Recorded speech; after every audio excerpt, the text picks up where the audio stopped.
This PC right here looks like a really expensive $1 million gaming PC, but really it's 425 bucks, but it packs some amazing punch.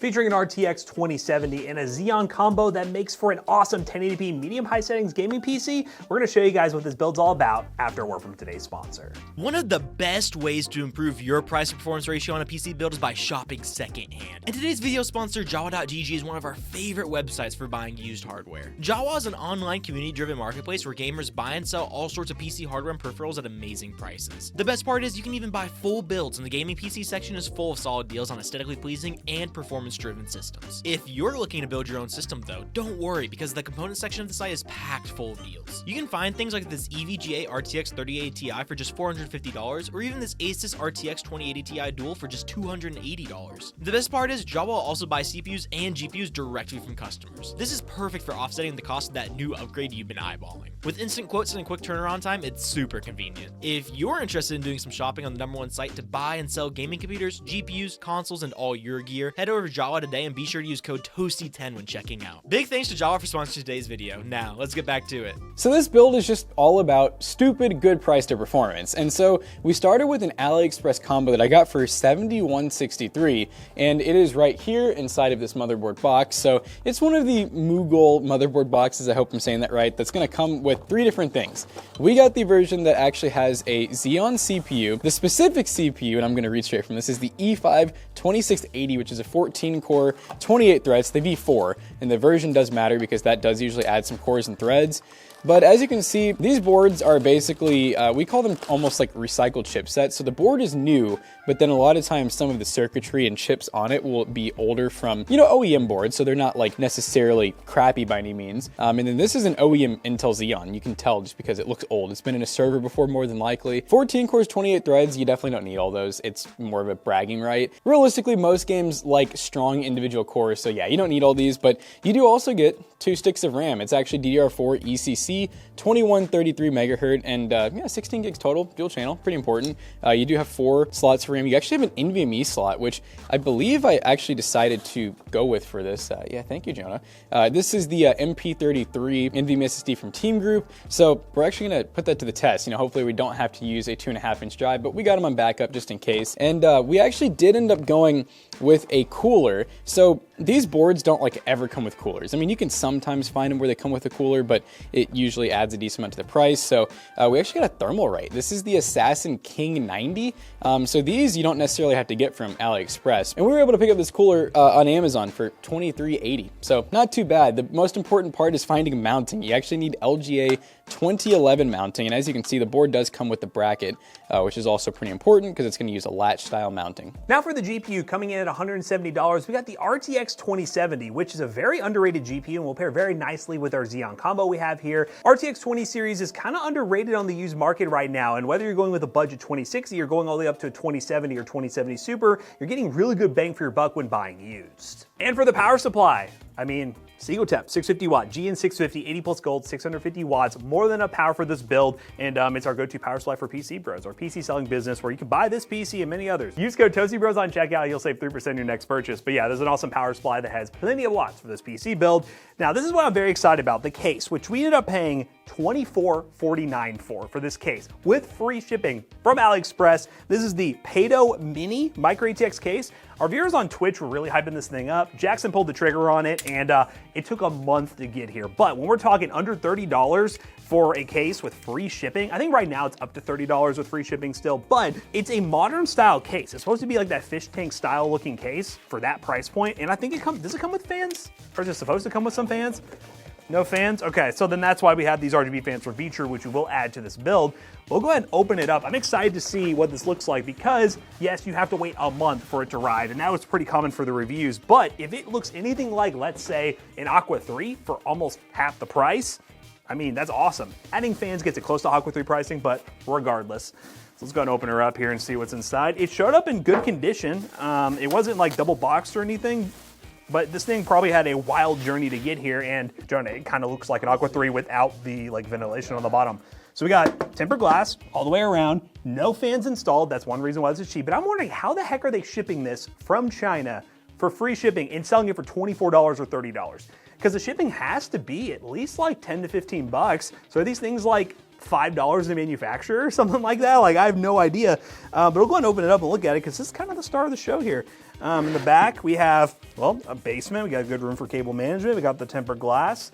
And as I mentioned, the fans that we're going to be using are these Vetroo fans. These are the RGB fans we use a lot here at PC Bros and Toasty Bros. Really, at home, you need to find an RGB fan pack with a hub because these motherboards do not have ARGB headers. But as you can see right here, our fan pack does come with a hub that we will be using. And we have 3 ARGB fans that we will install. Realistically, you can go RGB or non-RGB depending on what you want to go with. But for us, RGB was more than worth it to make it a really nice looking build while also delivering great price performance. I'm excited to build in this case. This is going to be cool. We'll put the fans in here, put the whole build in there, and then we're going to dive into some testing to see if for $425 after tax, by the way, if this PC is a good price to performer, or maybe there's something weird we're missing out, but it's looking pretty good so far. Let's build it and find out.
Alright guys, we're playing Warzone on a very cheap $425 gaming PC after tax. And we're currently running the balanced preset. We're at 1080p, we got the max FOV, we're not using any upscaling. We're running all natty today. And yeah, running no upscaling probably makes a good amount of sense when you have a lesser CPU also. So if you had a better CPU, a little bit better Xeon that has better, like, you know, single core performance, you could definitely run upscaling and break tables. But yeah, no, so far performance looks good. Yeah, we're utilizing our hardware well too. Our GPU in a game like this is just maxed out basically, especially without upscaling. So this is what we look for, you know, we're using it. And obviously our Xeon having 800,000 cores and threads doesn't really need to be utilized a whole lot. So yeah, I mean off the drop, you know, we are not getting high refresh rate. Well, depending on your definition, you know, we are getting 75 plus. But as far as, you know, like 144, I think we would definitely need to try to use some type of upscaling or go lower settings. Balance is pretty run of the mill, you know, even some of our higher end systems at balanced, you know, won't get more than like 200 FPS. Oh, there you go. Where did that dude just fly? Oh, got him though. His teammates weren't coming out of nowhere. Oh, I need to kill him before. No, his teammate got me. Noises in the game route set. Oh, there's one, frick! What were they doing on the ground? Okay, how did I miss some of those? Oh my god, you know. Oh, we hit those. Oh, we got the kill for it. I think he hit the ground. Oh. Yeah. Oh my god. Hits many dabs. Where's the recoil on this thing? That gun looks. Wow. Wow. That was Warzone. I mean, hey, it was a little bit shorter run, but we at least got a kill, I think. Yeah, you got the kill of the guy laying on the ground. Killed the guy laying on the ground. What matters though is that we managed to get like between 80 and 100 FPS at balanced settings with no upscaling. It's pretty cool. Next game. All right, guys, it's spooky in Fortnite, and we're playing on DX12. I'll show you guys the settings, but you know the drill. DX12, unlimited frame rate, far reaches, slow textures. I will say, somebody pointed out in the comments that when we do budget builds and we have a bit of stutter, Normally it's because we leave the frame rate on unlimited, but you all seem to complain when we don't do that. So we normally go unlimited to start, but if things are pretty stuttery, yeah, capping your FPS to like 140 or 120 or something like that, or even 60 on really budget builds does help a lot in terms of removing stutter from Fortnite. Yeah, I've been very impressed with all the Xeon combos we've gotten at actually maintaining a high refresh rate experience, even though they're older Xeons. And this one, with all these cores and threads, still doing good. Kind of going crazy right now. Kind of going crazy mode. But yeah, 100, honestly, 144 plus, pretty constant. We're at like 180 right now. So I think Fortnite is definitely a pass with this combo. Shaq's main chainsaw massacre. I can't talk. Yeah, they do so much damage. Boom, Billy. Boom, Billy. Oh. They're really about to do this. Ah! Ooh, look how it just like latches onto him. Oh, that would be so cool. Sorry. Anywho, that's Fortnite for you guys. Runs great. Temperatures are pretty solid across the board. Even in our all exhaust setup, they're adequate. And yeah, it's running pretty good. So we're gonna run some builds and benchmarks per usual. Some more games that'll really stress this thing to its limits. And hopefully we will see good results because this combo seems to be a very good combo for the money. All right, guys, we just got done benchmarking a few select games, and on this $425 budget gaming PC, it did really well. I mean, AAA titles, esports titles, and at such a budget price, you wouldn't be able to expect this PC to do as well as it did. We love our Xeon combos, and this PC definitely didn't disappoint. And in the other games we tested, we ran Black Myth Wukong 1080p low settings with FSR. We got really high FPS numbers, got an average of 98, a max of 122, and a minimum of 41. We also tested this PC in Rainbow Six Siege 1080p low settings, and we got some crazy high FPS numbers, 326 FPS on average, a minimum of 164, and a max of 398. And also we dived into Spider-Man Miles Morales, a game that'll definitely stress that GPU at 1080p high settings with no DLSS, and we ended up with an average of 80 plus FPS.